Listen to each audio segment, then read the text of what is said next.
Assalamualaikum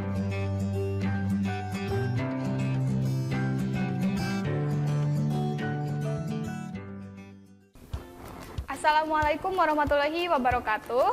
Saya Agi Koirunisa. Kita akan belajar bahasa Indonesia untuk SD atau sederajat pada modul dengan tema ke-10, yaitu tentang menyibak ilmu pengetahuan di sekitar kita. Nah, pada modul ini kita belajar tentang pengertian dan juga fungsi sosial dari teks eksplanasi.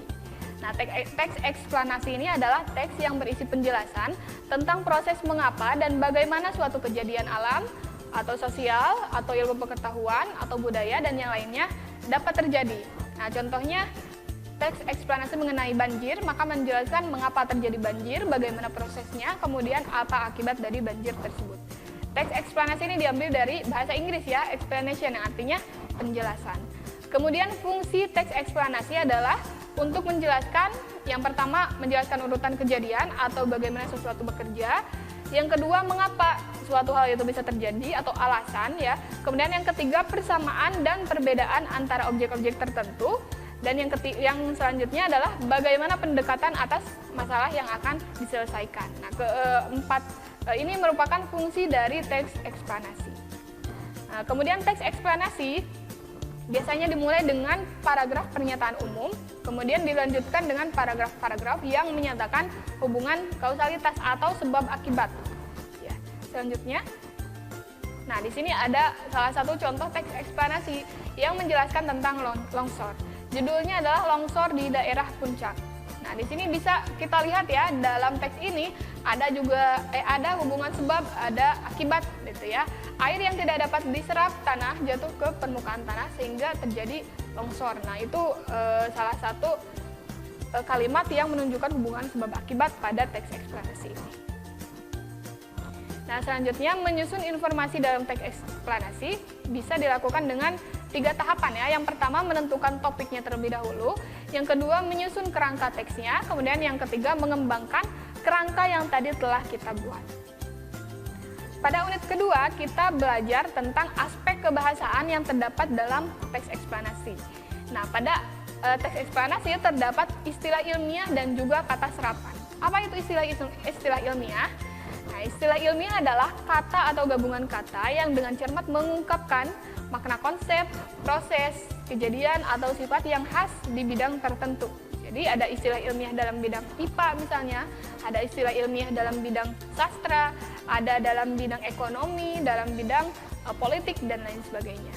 Kemudian kata serapan, nah kata serapan adalah kata yang dipungut atau diambil dari bahasa asing atau bahasa daerah yang penulisannya disesuaikan dengan kaidah bahasa Indonesia.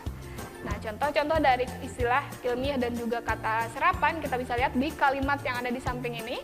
Nah, perhatikan istilah dalam kalimat berikut. Yang pertama, kalimatnya adalah apa yang menjadi sebab terjadinya global warming sudah sangat sering diperdebatkan oleh komunitas ilmuwan, media, bahkan politisi. Nah, dari kalimat ini kita bisa lihat nih ada kata global warming. Nah, itu merupakan istilah asing ya, istilah asing. Kemudian pada kalimat kedua ada para ilmuwan memprediksi peningkatan tinggi air laut di seluruh dunia karena mencairnya 2 lapisan es raksasa di Antartika dan di Greenland. Nah, di sini ada kata memprediksi. Nah, memprediksi ini sebenarnya merupakan kata serapan ya dari bahasa Inggris prediction atau dugaan. Kita bisa saja mengganti memprediksi tersebut dengan kata menduga ya.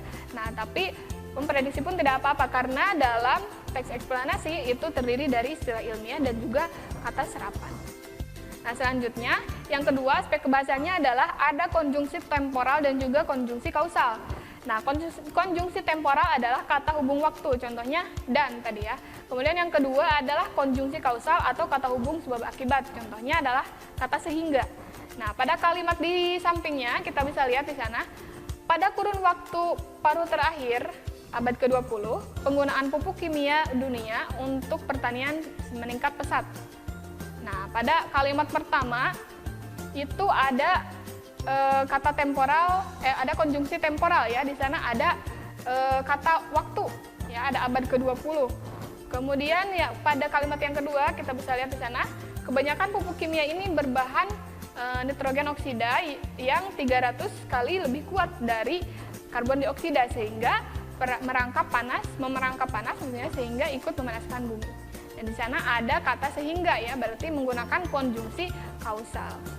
Selanjutnya nomor 3 ada aspek kebahasaan berupa verba material dan juga verba relasional. Nah, untuk verba material adalah verba yang menunjukkan perbuatan fisik atau peristiwa. Contohnya ada pada kalimat 1 ya, kalimat pertama. Tetapi sayangnya kita masih saja terus memperbincangkan penyebab seputar global warming. Nah, ini adalah verba material atau kata kerja yang menunjukkan perbuatan fisik.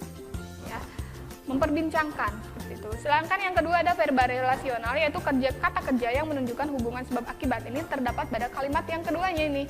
Berdasarkan penelitian yang dipublikasikan di Nature pada tahun 2050 mendatang, peningkatan suhu dapat menyebabkan terjadinya kepunahan jutaan spesies. Nah, dari kata peningkatan suhu ya dapat menyebabkan, nah itu adalah verba relasional atau sebab akibat. Dan selanjutnya ada kalimat aktif dan juga kalimat pasif. Nah, kalimat aktif adalah kalimat yang subjeknya atau pelakunya berperan sebagai pelaku yang aktif, yang melakukan kata kerjanya secara aktif atau predikatnya aktif terhadap objek gitu. Contohnya adalah di sana ada dunia akan mengalami bencana kelaparan. Nah, ini mengalami berarti kata kerja aktif. Sedangkan yang kata kerja pasif adalah predikat yang berawalan di atau ter. Nah, pada kedua kalimat di sampingnya itu ada kata kerja aktif maupun pasifnya. Pada kalimat pertama diyakini bahwa, nah itu berarti kata kerja pasif, kemudian yang mengalaminya itu berarti kata kerja aktif. Sedangkan pada kalimat yang kedua didukung oleh bukti. Nah, didukung, nah itu merupakan kata kerja pasif ya, atau menjadi nantinya jadi kalimat pasif. Kemudian kalimat aktifnya itu di sana ada menyebabkan.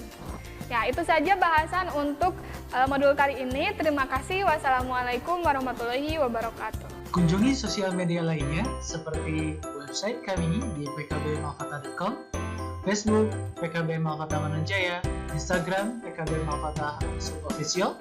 Dan terima kasih telah klik video ini. Jangan lupa like, comment, share, and subscribe untuk menunjukkan dukungan kamu terhadap channel ini.